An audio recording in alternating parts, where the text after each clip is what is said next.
여러분 안녕하세요. 2024 KBF 바둑리그 9라운드 보내드립니다.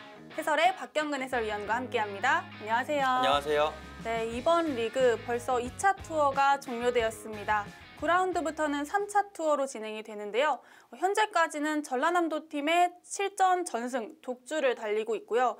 그 뒤로 5승 팀이 4개나 있습니다. 네, 상위권 그룹의 경쟁이 굉장히 치열한데 이 포스트 시즌 진출을 위한 마지막 투어이기 때문에 모든 팀이 정말 모든 힘을 쏟아부어서 이 승부에 임할 걸로 생각이 됩니다. 네, 이번 9라운드 어떻게 진행되는지 대회 정보와 함께 소개해드립니다. 이번 대회 대한바둑협회에서 주최 주관을 맡았습니다. 11개 팀이 참가하고요. 정규리그는 11라운드까지 진행됩니다. 오전 3승제고요. 포스트 시즌은 정규리그 상위 5개 팀이 스텝레더 토너먼트 방식으로 챔피언 결정전을 치르게 됩니다. 네, 선수 구성은 각 팀 주전 선수 남자 3명, 여자 2명으로 총 5명, 후보 선수는 남녀 각 1명씩 2명입니다.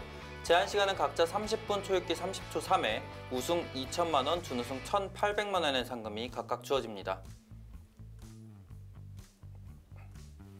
네, 이번 리그에 참가한 팀 소개해드립니다. 경기도 팀부터 지난 대회 우승이죠. 넥스트월드 울산팀도 출전했고요. 또 신생팀도 많이 보입니다. 에몬스 가구, 인천 SRC팜 팀도 보이는데요. 이번에 신생팀에서 또 잘하고 있는 팀들도 많은 것 같아요. 네, 그렇습니다.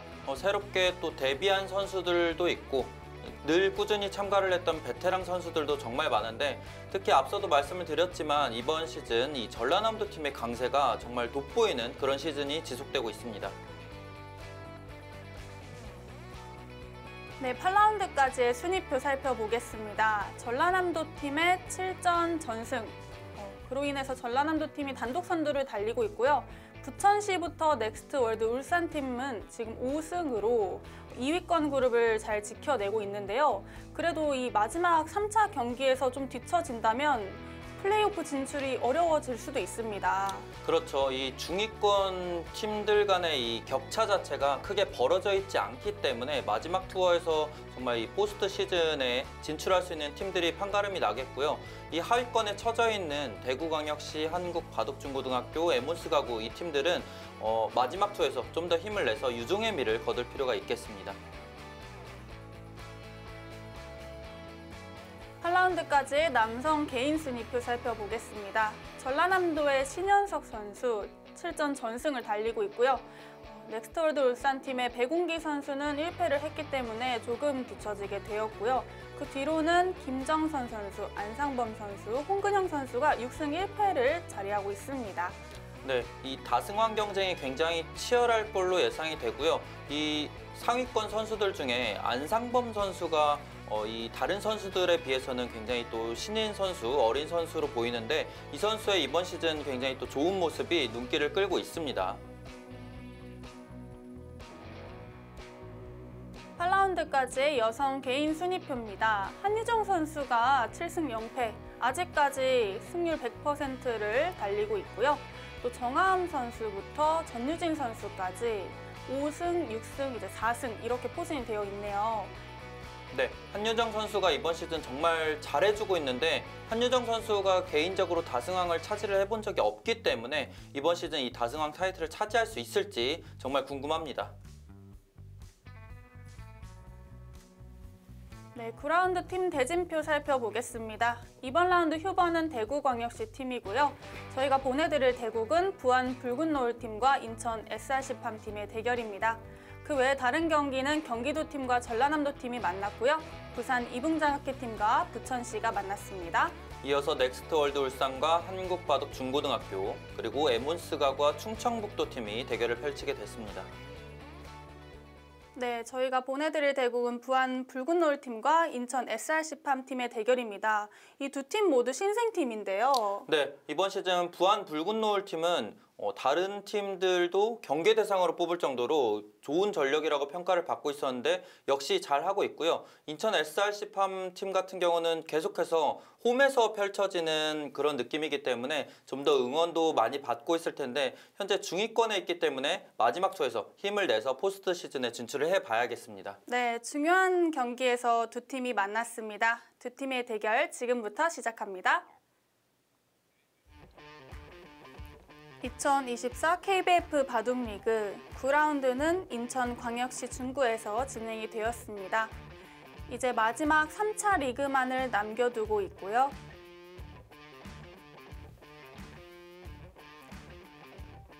마지막까지 치열한 싸움의 연속이 되고 있습니다.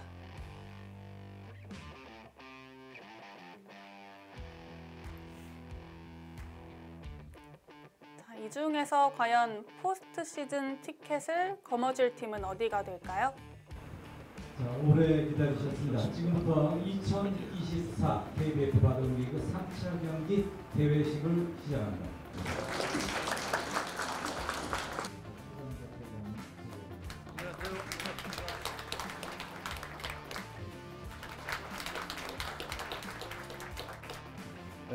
인천광역시 바둑협회장 겸 KBF 바둑 운영위원장을 맡고 있는 최병덕입니다.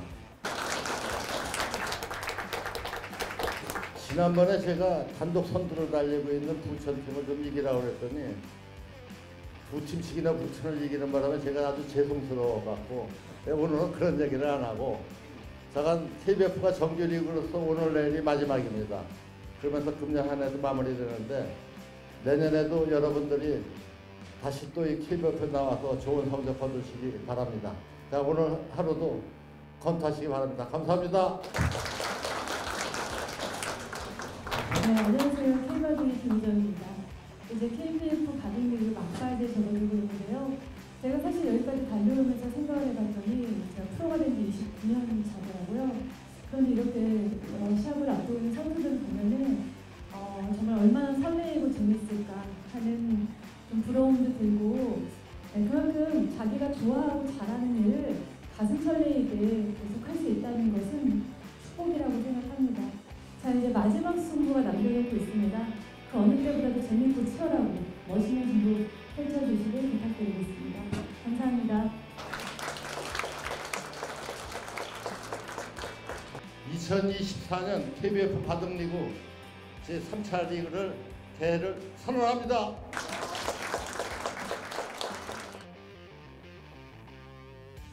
네, 개회식이 끝나고 2024 KBF 바둑리그의 마지막 3차 리그가 시작됩니다.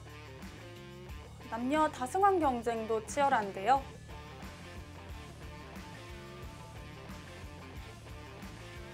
정말 쟁쟁한 선수들이 또 선두권을 또 형성하고 있습니다. 네, 남자 선수 다승왕 선수 후보들입니다. 여자 선수들이고요. 1승 차이기 때문에 금방 따라잡을 수 있을 것 같아요. 그렇죠.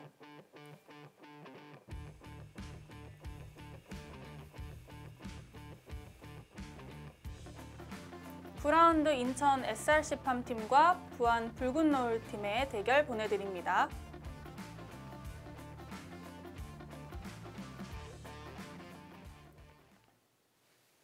구라운드 5더입니다. 부안 붉은 노을 팀과 인천 SRC팜 팀의 대결인데요. 1장은 오영석 선수와 안상범 선수의 대결, 또 3장 주니어 선수는 박재동, 조광희 선수, 5장에서는 김동환, 박지웅 선수가 만났고요. 또 여자 선수들은 주로 어린 선수들이 대결을 하게 되었습니다.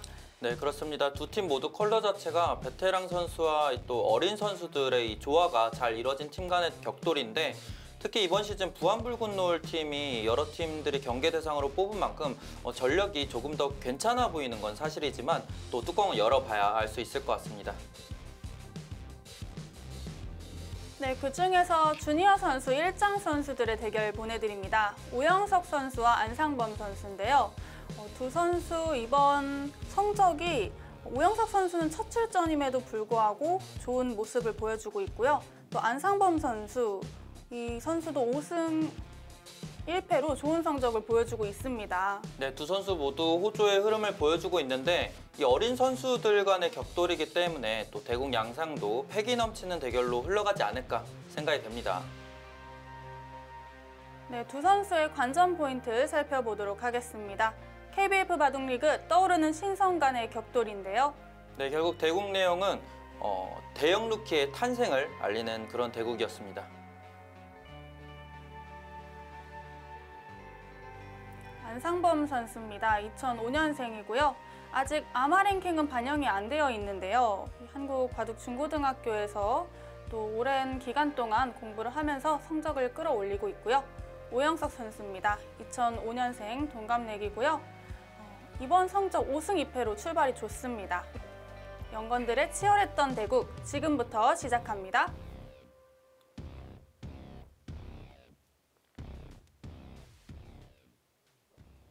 제한 시간은 각자 30분에 30초 초읽기 3회가 주어집니다. 안상범 선수가 흑번으로 출발합니다. 오영석 선수, 이번 KBF 리그 첫 출전이고요. 안상범 선수는 그동안은 한국바둑중고등학교 팀으로 계속 출전을 해왔는데요. 뚜렷한 성적을 내진 못했지만 꾸준히 반타작 정도의 성적을 냈었고요. 이번에 이제 성인이 되어 가면서 또 인천 팀으로 옮겨지고 이번에는 출발이 아주 좋아요. 네, 안상범 선수가 그동안은 아무래도 좀 어린 선수이기도 하고 경험적으로나 실력적으로나 선배들한테 조금 어려움을 느꼈었는데 이번 시즌은 완전히 기량이 만개해서 정말 좋은 모습을 보여주고 있고요. 오영석 선수를 조금 주목을 해봐야 될 것 같은데 오영석 선수는 앞서 말씀해 주셨다시피 이번 시즌이 데뷔 시즌인데 그럼에도 불구하고 굉장히 좋은 모습을 보여주고 있습니다. 이 선수도 2005년생으로 또 올해 성인이 됐는데 이 선수 올해 또 대한체육회장배 전국 최강부에서 우승을 차지를 하면서 이렇게 성인이 되자마자 전국대회에서 우승도 경험을 하고 또 최고의 아마 무대인 KBF 바둑리그에서 또 좋은 성적을 거두고 있기 때문에 앞으로 이 오영석 선수를 좀 주목을 해봐야 될 것 같습니다. 네, 이제 리그에 참가한 지 얼마 안 돼서 랭킹은 조금 낮게 반영이 되어 있는데요. 아마 곧 많이 끌어올리지 않을까 예상을 해보게 됩니다. 네, 이 두 선수 모두 최근의 흐름을 보니까 아마도 랭킹이 금방 수직 상승하지 않을까 예상이 되고요. 네, 또 이 두 선수들이 이긴 상대들도 굉장히 쟁쟁한 선수들을 꺾고 또 5승씩 차지하고 있는데요. 안상범 선수는 임지혁 선수 그리고 류인수 선수 등 상위 랭커들을 다 이겼어요. 네, 그런 면만 보더라도 안상범 선수가 확실히 본인 스스로 기량도 많이 발전을 했고 자신감도 많이 생겼다는 것을 의미를 하고요.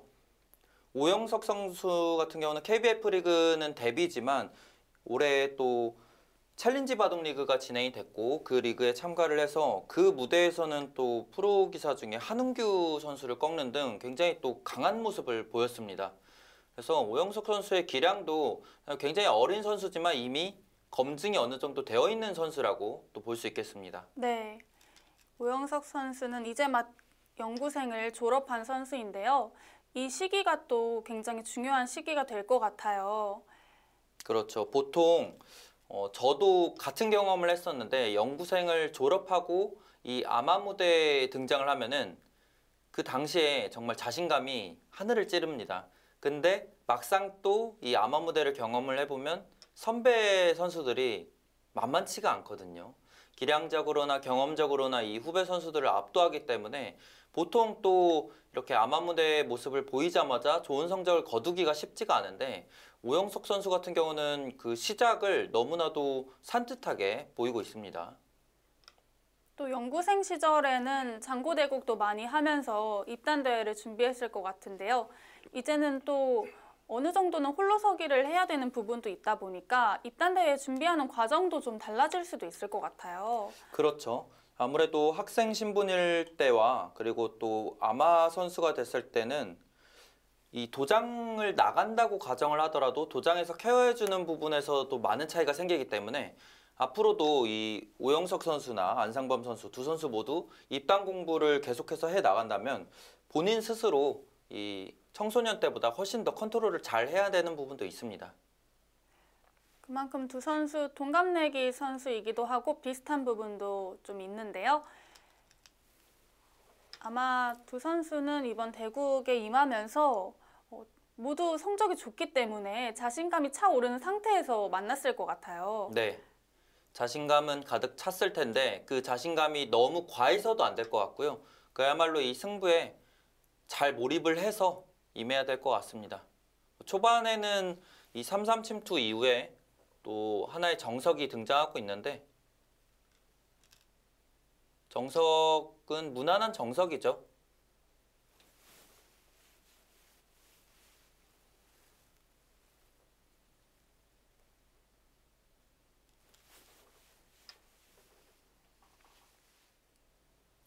이 좌하기 부근에서 백이 이렇게 날일자까지 받아둔 상황. 이 날일자 행마도 조금은 이색적으로 느껴졌었죠, 처음에는. 다만 지금 같은 상황에서 백이 이렇게 단수를 치는 게 지금처럼 축이 성립하지 않는 경우에 등장하는 행마로 또 좋은 행마로 평가를 받고 있고요.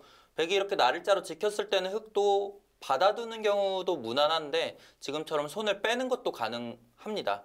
안상범 선수 같은 경우는 오영석 선수가 이 좌변에서 모양이 먼저 커지기를 조금 우려해서 바로 이 견제에 들어갔고요.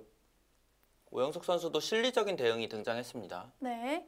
보통은 이 좌 쪽 정석에서 세력을 쌓았으면 협공을 해서 공격을 할 것 같은데요. 방향이 오히려 실리로 갔네요.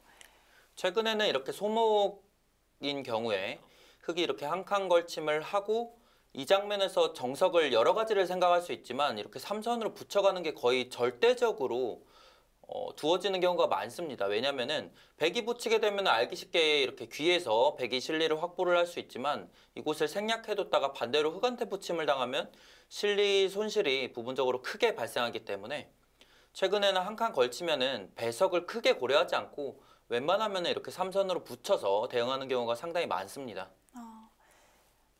이 정석이 가장 쉽기도 하고요. 웬만하면 이 정석을 쓰면 되겠네요. 그렇죠. 너무 쉬워서 편하죠.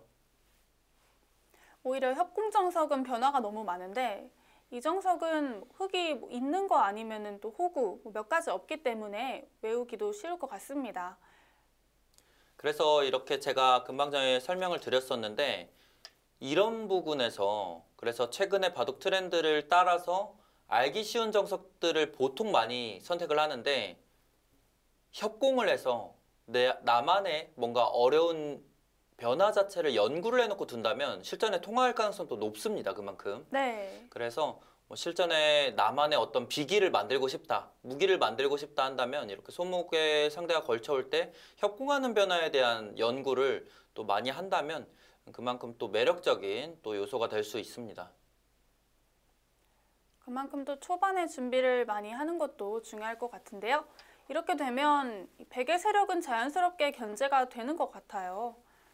살짝 견제가 됐죠. 다만 백 입장에서도 좌상 쪽에 실리를 확보를 했고 좌 쪽 흑이 하나 받아두면 무난한 상황인데 받아두지 않았기 때문에 또 먼저 이렇게 압박하는 자세도 만들어지고 있습니다. 백은 밭전자 행마를 했는데요. 이 모양은 이렇게 두는 경우가 많은가요? 보통 흑이 손을 빼면은 백이 실전처럼 두거나 한 칸 더 아래로 가는 경우가 많은데 한 칸 아래로 가면은 흑이 이렇게 붙여 나오는 자세가 만들어지거나 또 입구자로 째고 나오기 때문에 밭전자로도 많이 둡니다. 근데 이 붙인 수는 일반적으로는 이렇게 둬서 끼우고 이 축이 유리한 경우에는 흑 1로 행마하는 경우가 많습니다. 지금 배석에서도 이렇게 쭉 축을 타고 나가다 보면은 축이 성립하지 않기 때문에 1로 두는 게 일감으로 떠오를 수 있는 장면이었는데 안상범 선수의 이 붙인 수는 이렇게 째는 것보다는 더 알기 쉬운 느낌은 있어요. 그래서 초반에는 두 선수 모두 일단 몇 수 두어지진 않았지만 좀 간결하게 수순을 진행시키는 느낌이 있습니다. 붙인 수도 아마 연구가 되어 있을 것 같아요. 붙인 수는 근데 백이 이렇게 위로 가만히 느는 순간 크게 복잡한 변화가 등장할 만한 변화는 아니어서 아래로 젖혀서 지켜두는 건가요? 그 정도가 역시 무난하게 느껴지긴 하죠. 이 정도라면 너무 좀 알기 쉽게 마무리가 되는 상황입니다.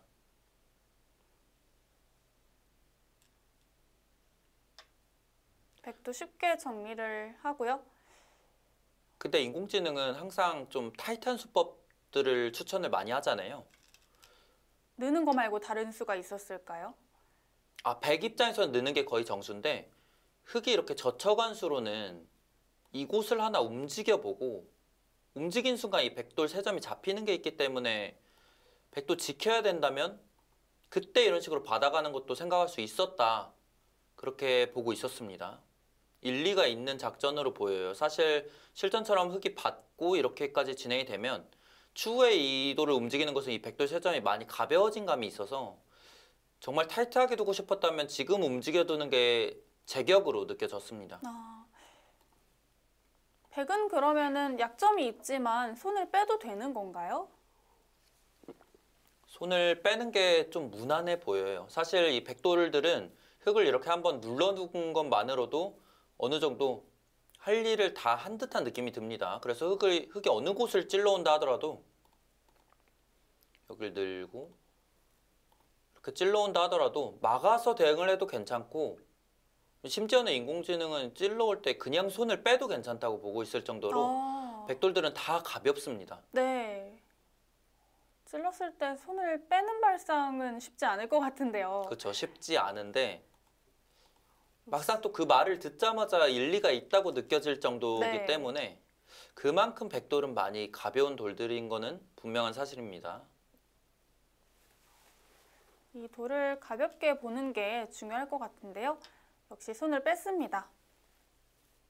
오영석 선수가 공부를 하던 시절에 저도 이제 같은 도장에서 공부를 했었는데요. 그 당시에 오영석 선수는 굉장히 판을 두텁게 짜고 또 전투로 이끌어가는 바둑을 좋아했었는데요. 지금 바둑은 어떨지 모르겠네요. 오영석 선수가 대략 몇 살쯤이었나요? 그때는 이제 중학생 정도 됐던 것 같은데요. 시간이 좀 적지 않게 흘렀네요. 오영석 선수가 중학생 시절에 그런 좀 두터운 기풍을 보였었는데 또 이번 대국에서 어떤 모습을 보여줄지도 재미있는 관전 포인트가 될 것 같습니다. 아직까지는 두 선수 모두 이렇게 바둑 팬분들한테 많이 노출이 되어 있는 선수들은 아니다 보니까 어떤 스타일을 갖고 있는지 저도 잘 모르거든요. 네. 그래서 그런 부분을 보는 재미도 있을 것 같습니다. 또 성적뿐만 아니라 내용으로 봤을 때도 제가 다른 주니어 선수들에게도 들어보니까 실력이 정말 많이 늘었고 또 좋은 내용을 많이 보여준다고 하더라고요. 그만큼 앞으로 많이 만나볼 수 있을 것 같아요. 네. 어린 선수들일수록 발전 속도가 빠른 것도 분명한 사실인데 자신감이 정말 중요하거든요. 근데 그런 자신감은 보통 그냥 생기는 게 아니고 본인이 경험하고 또 많이 이겨보는 그런 경험들이 누적되다 보면은 자연스럽게 생기는 거기 때문에 최근에도 좋은 성적을 거두고 있는 오영석 선수와 그리고 또 안상범 선수까지 이 어린 선수들은 이런 좋은 경험들을 토대로 자신감도 많이 생기고 더 좋은 선수로 성장하지 않을까 생각이 됩니다. 네. 또 이 어린 선수들은 나이가 조금 있는 선수들을 대할 때 또 그 나름대로의 자신감이 있는데요. 또 반대로 경험이 많은 선수들도 이제 막 올라온 지 얼마 안 된 선수들에게는 또 자신감이 많더라고요. 예전에는 사실 그렇지 않았거든요. 근데 최근에는 이 아마추어 무대에서 특히 이 베테랑 선수들이 너무나도 훌륭한 기량을 잘 유지를 하고 있고 그런데다가 이제 경험까지 받쳐주기 때문에 이 어린 선수들이 이 선배 선수들을 상대하기가 정말 쉽지가 않습니다. 네. 뚜렷하게 치고 올라오는 선수가 많진 않아요. 그렇죠. 그 몇 안 되는 선수들 중에서 이 두 선수가 속하는 것 같은데요. 제가 유일하게 이 아마추어 무대를 경험해 봤던 시기가 2011년인데 그때도 이미 김정선 선수가 아마추어 생활을 하고 있었거든요. 그때도 랭킹이 높았나요? 그때는 이제 정말 그야말로 혼돈의 시기였는데 그때 이제 생활하고 있었던 김정선 선수가 아직도 랭킹 1위죠. 그때도 그러면 김정선 선수가 입단 대회를 나가지 않았었나요? 나갔었죠. 그때는 저와 같이 또 입단 경쟁을 벌였던 선수인데 이 KBF 바둑리그에서 제가 간혹 말씀을 드린 적이 있었는데 제가 원년 대회 때 원래는 선수로 뛸 예정이었거든요. 그때 당시 대구팀 선수로 뽑혀 있던 상황에서 입단을 해버리는 바람에 아쉽게 이제 KBF 바둑리그를 경험을 하질 못했는데, 그때 저와 같이 주니어 선수로 뽑혀있던 선수가 김정선 선수였습니다. 그래서 본선에서도 좋은 성적을 거두고 있었는데 저와 같이 아쉽게 입단에는 실패를 하고 계속해서 그때부터 이 KBF 바둑리그에서 너무나 좋은 성적 거두고 있죠. 네, 또 한 번도 참가를 안 한 적이 없어요. 그렇죠. 거의 웬만한 모든 대회는 다 참가하는 걸로 알고 있는데요. 또 참가하는 다 대회만큼 성적이 다 좋습니다. 네, 그만큼 기량을 잘 유지를 하고 있어요. 현재 이 우변에서는 정말 고전 정석이 등장을 했죠. 예전에 정말 많이 두어지던 정석인데 최근에는 거의 못 봤었거든요. 네, 아마 근데- 프로 무대에서는 많이 네, 못 볼 것 같은데요. 정말 오랜만에 봤고 백이 이렇게 3-3 침투를 했는데 안상범 선수가 뒤로 막았어요. 사실 이 선택은 뒤로 막으면서 보통은 이곳의 발전성이 그래도 흙이 괜찮을 때 이 방향으로 막거든요. 그래서 지금 상황에서 가장 정확한 이 정석 선택은 그래도 이 방향으로 막고 백을 이렇게 아래로 살게끔 만들고 나서 이 중앙의 백을 조금 공격 대상으로 만들어 놓고 두는 게 좀 어땠을까 싶습니다. 지금 이렇게 되어서는 백도 쉽게 받아두면서 귀에서도 안형이 생겼고 이 백돌들은 더 이상 공격 대상이라 보기는 어렵죠. 네, 어느 정도는 연결 형태를 갖추고 있겠네요. 네. 이 정석이 최근에는 많이 나오지 않는데 또 KBF 리그에서는 특히 여자 선수들의 대결에서는 종종 나오거든요. KBF 바둑리그를 이렇게 애청하시는 시청자분들이나 또 중계를 해드리는 저희나 이 고전 정석을 한 번씩 볼 수 있잖아요. 그때 당시에 또 향수가 있고 또 낭만이 있기 때문에 이 바둑을 보는 재미가 훨씬 더 커지는 그런 감이 있습니다. 네. 저도 이제 이번 리그에 참가를 하면서 느낀 게 어린 선수들과 두면은 또 인공지능 정석 위주로 나오고요. 또 좀 경험이 있는 선수들을 만나면 이런 고전적인 정석을 많이 두더라고요. 정지욱 캐스터는 이 리그를 참가를 할 때 상대하는 선수들이 신예 선수들 쪽이 편한가요? 아니면 베테랑 선수 쪽이 편한가요? 저는 베테랑 선수 쪽이 좀 더 편한 것 같아요. 이제 신예 선수들은 최근에 많이 두는 인공지능 포석이나 정석을 준비해서 오는데 또 제가 그 모든 연구를 다 감당할 수 있을 만큼의 공부량이 안 되기 때문에 초반에 많이 어려움을 겪는 것 같아요. 그렇죠. 보통 프로 무대에서도 당연히 그렇고요. 어린 선수들일수록 초반 연구가 많죠, 확실히. 지금 이 하변 쪽까지 두 칸을 벌리면서 이 흑돌에 대한 안정을 먼저 취해주고 있는데 지금은 물론 안정을 취하는 것도 좋지만 도봤자 집이 되는 자리가 아니라는 뜻이거든요. 그래서 그냥 손을 빼버리는 게 괜찮다고 보고 있었습니다. 이 자리도 너무 사람이 봤을 때는 괜찮은 자리로 판단이 되는데 네. 이수까지 놓이니까 백의 승률이 지금 74%, 집 차이도 약간 벌어졌죠. 실전에서는 지금까지 잘못 둔 게 없다고 생각이 들 것 같은데요. 그렇죠. 아마도 이 선택의 기로에서 내가 좀 약간 느슨한 선택을 했을까? 그 정도 생각은 있을 수 있지만 실수가 나왔다고 느낄 만한 시점은 아닙니다. 안상범 선수는 한국 바둑 중고등학교 팀으로 계속 출전을 해왔는데 이 팀이 한 번도 포스트 시즌에 진출한 적이 없거든요. 늘 하위권에 많이 포진이 되어 있었는데 그래도 본인은 꾸준히 5할 정도는 했어요. 그래서 이번에 이제 팀을 옮기고 났으니까 포스트 시즌 진출을 한번 경험해보고 싶을 것 같아요. 좀 그런 의욕이 있을 수 있죠. 그리고 좀 보통 이렇게 스포츠에서 팀을 옮기고 나서 또 옮기기 전 팀, 친정팀이라고 표현을 하죠. 이 친정팀이 한국 바둑중고등학교 팀과 또 대결을 펼칠 때면 안상범 선수 또 어떤 느낌이었을지도 궁금하고요. 네, 또 후배들이죠. 그렇죠.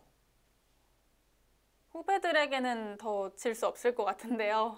자존심이 용납을 안 하죠. 네.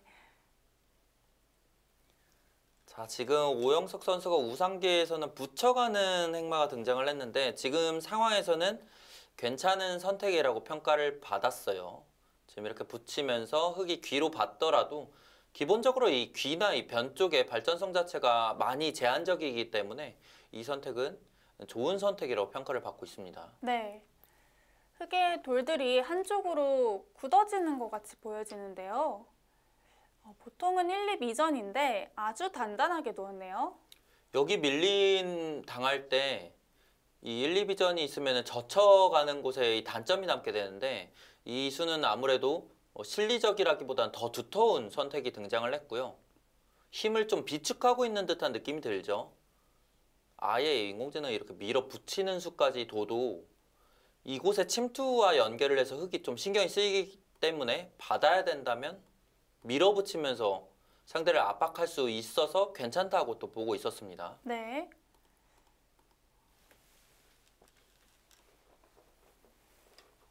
미러가 왔는데요.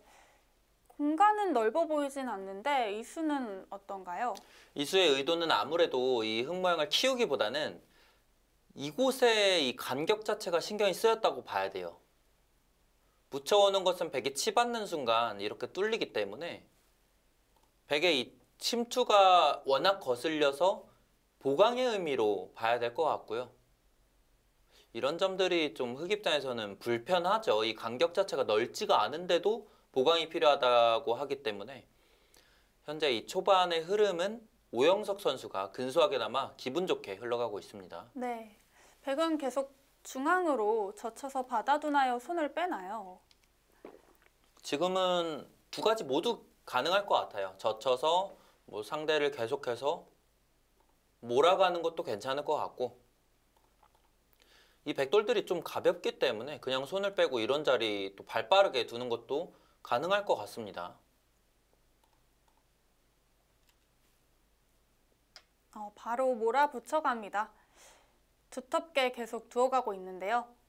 정지우 캐스터가 봤던 이 중학생 시절의 오영석 선수와 기풍이 크게 변화가 있었던 것 같진 않아요. 네, 지금까지는. 아직까지는 비슷해 보입니다. 네.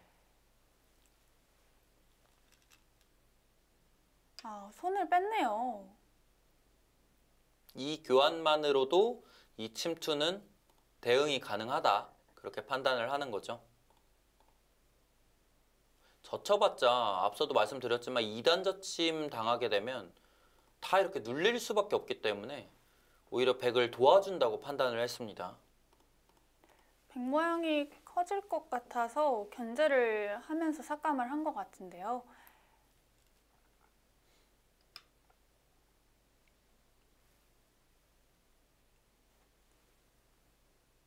이런 바둑도 어디서부터 정리를 하면 좋을지 어려운 바둑인 것 같아요.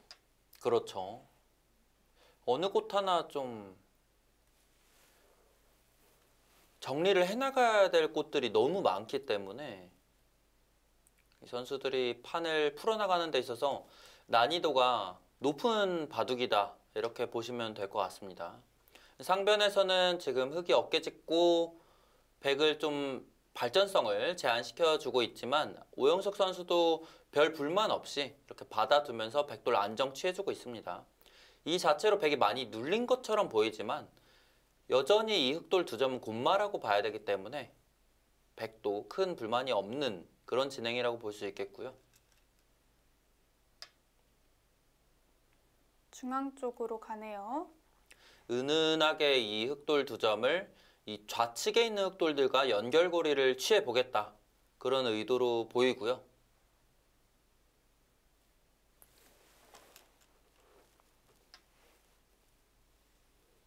이거는 선수가 될까요? 선수라고 봐야 될 것 같죠? 백이 한 칸을 띄고 보통은 이 선을 붙여서 건너가는데 백이 이 자리 젖혀버리는 순간 연결이 안 돼요. 여기 찔릴 때 대책이 없죠. 네. 지금은 백의 이 한 칸 띄면 거의 절대 선수라고 봐야 될 것 같습니다.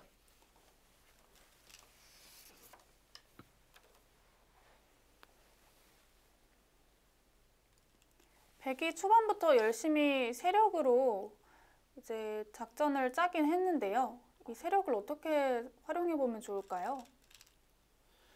일단은 이곳에서 안상범 선수가 이 자리를 이으면서 대응을 했는데 물론 이 자리 공배를 채워놓으면은 그만한 효과는 있습니다. 다음에 이곳 급소 자리도 남아있고 어느 곳을 끼우더라도 백이 단점이 노출이 되는데 문제는 지금 이곳 일대가 백이 세력으로 키울 수도 있지만 전부 다 가벼운 돌이기 때문에 굳이 이 자리에 돌이 있을 필요까지는 없었어요. 그 문제는 백이 나중에 언젠가 여기 젖혀버리고 이렇게 두면은 변신을 해버려서 집으로 다 깨고 이득을 볼 수도 있거든요. 사는 수가 남아있네요. 그래서 그냥 단순히 이 자리 붙여서 대응하는 게 좀 더 어땠을까 싶은 생각도 듭니다. 이렇게 봤자 또 그래프가 살짝 더 백 쪽으로 올라갔는데 교환을 다 해버리네요. 그럼 그 젖히는 게 교환을- 없어질 텐데요. 그러게요. 그 교환을 해두네요. 사실 백 입장에서 이런 교환 하는 이유가 흙에 이런 끼우는 자리가 불편하다면은 이해가 되는 그런 교환인데 사실 지금 같은 경우는 이렇게 처리를 하고 이 세 점 내주더라도 이곳 차단만 가능하면 흙이 손실이 더 크거든요. 이 세 점 잡은 것보다. 네. 그래서 백이 굳이 이 교환을 해둘 필요는 없었습니다. 흙이 반대 방향으로 먼저 끊더라도 비슷한 건가요?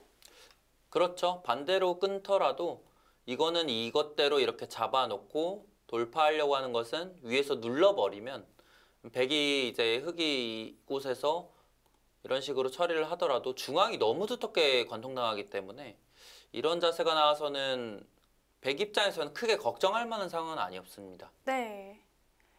뒷맛을 없애고 나니까 벌어졌던 그래프가 다시 원위치로 돌아왔고요. 이제 이 세력으로 공격을 하네요. 갈라갑니다. 일단 두텁게 두고 상대를 압박하는 게 좀 더 오영석 선수가 선호하는 흐름으로 느껴지네요. 지금 백의 두터움과 흙의 실리로 갈린 것처럼도 보이지만 사실은 백이 그렇다고 해서 흙한테 실리가 많이 밀리는 바둑은 아니거든요. 우병 같은 경우는 20집 가까이 나 있고 30에 이 모양과 이 모양, 백은 5에 10집, 25, 35. 그러면 백이 실리로 부족하다는 느낌도 잘 안 들죠. 네. 전체적으로 봤을 때 큰 차이는 아닌데 이 반면 운영을 해나가는 데 있어서 백보다는 흙 쪽이 좀 더 난이도가 높지 않을까 예상이 됩니다. 흙은 일단 중앙에 공마가 있기 때문에 계속 신경이 쓰일 것 같아요. 그렇죠. 지금 그리고 이 좌변도 사실 이 일대가 백이 두텁기 때문에 언제든지 침투를 해버리면 다 깨집니다. 그러면은 다 깨지는 순간 이 좌변 흙돌 전체도 공격 대상이 될 수 있죠.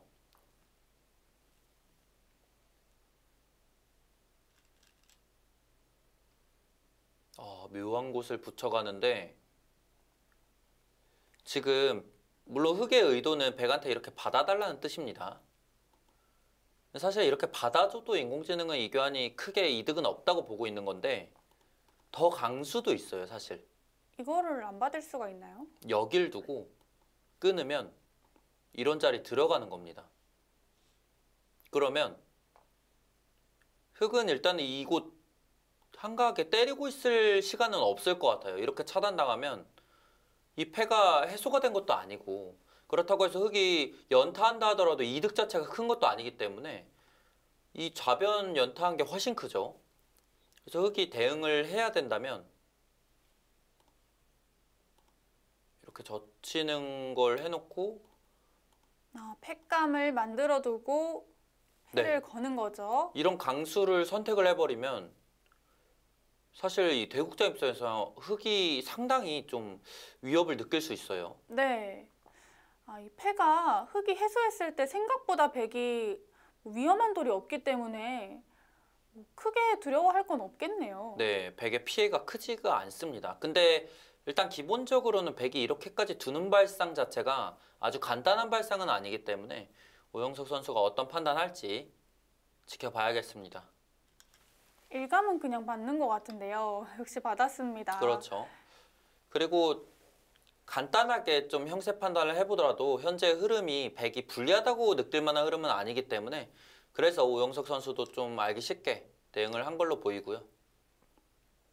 의도는 흙의 의도대로 되었는데요.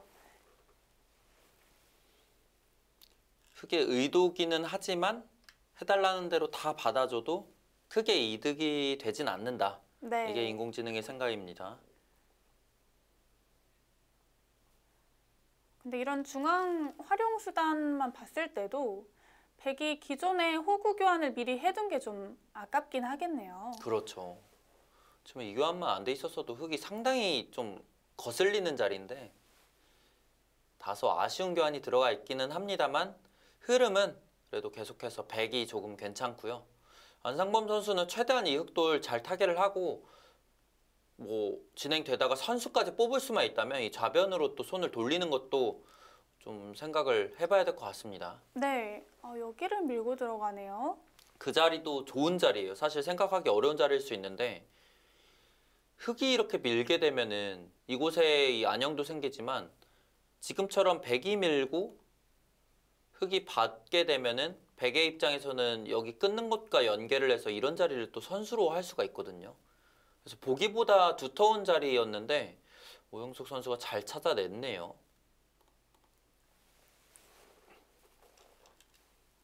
박경근 해설위원도 그때 챌린지 리그를 하면서 오영석 선수의 대국을 좀 봤을 것 같은데 보신 적이 있나요?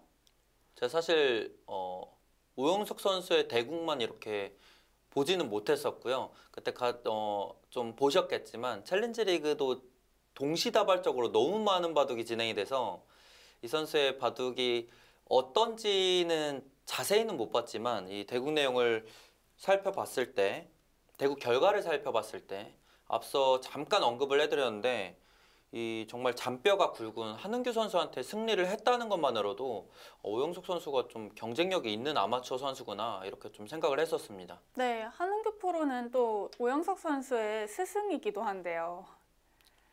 좀 승부를 하면서 마음이 약해졌을까요?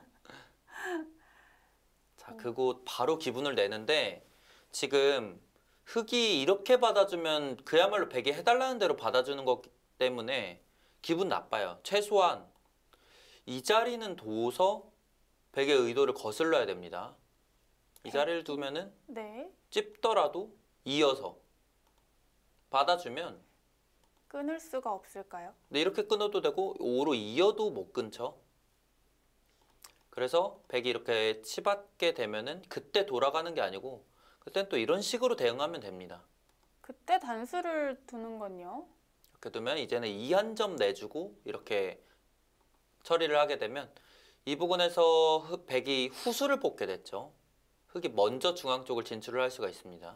네, 또 여기서는 물러나면 안 되겠네요. 네, 뭔가 기분은 냈는데 흙도 좀 좀 받았네요. 반발을 했어야 될 것 같은데 일단 받아주면서 오영석 선수 입장에선 기분 좋게 또 교환이 됐습니다. 느는 것까지 하나요? 느는 거를 당장 하지는 않을 것 같아요. 당장 하게 되면은 흙이 손을 빼고 끊더라도 이제 이 2점을 내주면 되기 때문에 언젠가 백이 하고 싶다면 그래도 이게 좀 더 수순이 맞지 않을까 생각이 됩니다. 어쩔 수 없이 단수는 해줘야겠네요. 네, 근데 그렇게만 돼도 백이 너무 기분이 많이 좋아진 것 같아요. 그렇죠. 활용이 너무 잘 되고 있죠. 자, 여기까지만 기분을 내고 다시 좌변으로 가네요. 좌변도 공간이 꽤 넓었었는데 네. 어떻게 될까요? 이 바둑은 전체적으로 계속해서 오영석 선수가 좀 리드하는 흐름이 만들어지고 있고 네. 좌변은 이 자리 두면서 좌상 쪽과 연결도 엿보고 있지만 좌변 쪽과도 어렵지 않게 연결이 될 만한 상황이기 때문에 이 수로 인해서 이미 이 좌변 쪽에서는 더 이상 흑에게 발언권은 없다고 봐야 됩니다. 다만 이제 어떻게 정리가 될지 그걸 좀 살펴봐야 될 것 같은데요. 여기가 또 깨지게 되면 흙도 전체가 완생은 아니기 때문에 신경이 쓰일 것 같은데요. 그렇죠. 신경이 상당히 쓰입니다. 지금 붙인 걸로는 입구자를 둬서 좌상 쪽으로 연결시키는 게 좀 더 낫다는 평가고요. 그렇다는 것은 백도 젖혀놓고 좌변을 건너가는 게 좀 더 흙한테 불편함을 안겨줄 수 있습니다. 이런 곳은 선수지만 이거 하는 것 자체가 이 부분으로 단수가 또 생기기 때문에 흙이 악수거든요. 네. 백도 일반적으로는 이 좌상 쪽으로 넘어가는 걸 먼저 생각할 것 같은데요. 보통의 경우는 그런데 지금은 이 좌쪽 백돌들이 워낙 가까이에 위치해 있기 때문에 흙이 막을 때 좌변 쪽으로 밀어서 건너가는 게 좀 더 올바른 방향이라고 인공지능은 평가를 하고 있습니다. 네, 오영석 선수도 올바르게 보고 있을지 봐야겠습니다. 기존에 많이 나오는 정석대로 둔다면 또 단수를 칠 수 있는데요. 아, 그쪽으로 갔네요. 보통 더 많이 등장하는 방향을 선택을 했죠. 아주 약간 떨어지긴 했지만 큰 차이는 또 아니기 때문에 이렇게 단수를 쳤다는 것은 흙이 있고 백도 건너가면서 단수를 치면 있고 이렇게 좌변에서의 형태는 일단락이 되겠습니다. 네, 아직까지는 그래도 주도권은 잡고 있겠네요. 그곳까지는 흙이 일단 선수인데 여기서부터 판을 어떻게 풀어나갈지가 흙 입장에서 확실히 어렵기는 해요. 바둑이 만약에 많이 나쁘다면 그나마 백의 약점 하변 쪽을 노려볼 수는 없을까요? 그렇죠. 마음 같아서는 여기 찌르고 싶은데 보시면은 이 자리를 제가 극초반에 말씀을 드렸었는데 백이 받지 않아도 가벼운 돌이라고 말씀을 드린 적이 있잖아요. 네. 지금도 마찬가지입니다. 흙이 찌르면 물론 받고 당장 싸우는 것도 생각해 볼 수 있고요.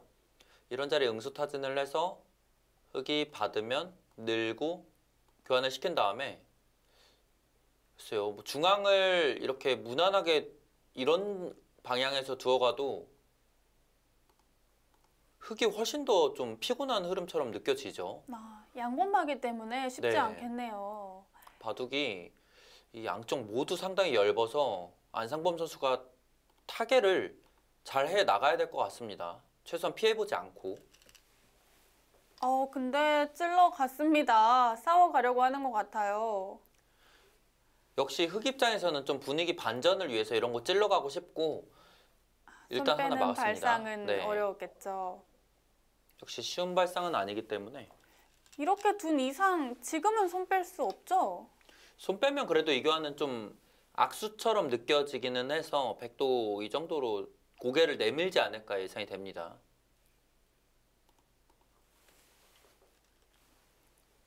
이런 식으로 싸운다고 해도 주변에 백보다는 흙이 더 약한 돌이 많아서 백이 좀 더 싸울 수 있을까요? 아무래도 좀 그럴 것 같아요. 지금 보시면은 이 반상위에 백의 곤마라고 한다면 이 하변 끊긴 돌 그리고 이 돌 흙이 움직이게 되면 이 백돌도 곤마. 이 상중앙 쪽 백돌 세 점은 사실 이 위쪽의 백돌들과 거의 연결고리가 형성이 되어 있기 때문에 곤마라고 보기는 어렵습니다. 그러면 백은 곤마라고 볼 수 있는 게 이 두 곳인데 문제는 이 백돌들은 밀어가는 자세가 또 좋아서 거의 타개가 자연스럽게 될 거고요. 반대쪽에 있는 백돌들도 많이 가볍기도 하고 사실 흙이 이렇게 움직인다 하더라도 탈출이 어렵지가 않아요. 반면에 흙은 여전히 양쪽의 흙돌 그리고 중앙 흙돌 두 점까지 열기 때문에 제가 만약에 흙이라면은 글쎄요, 저 그래프보다 더 비관할 것 같기도 합니다. 난이도가 일단 너무 높아 보여요. 네. 여기서 또 백 차례죠.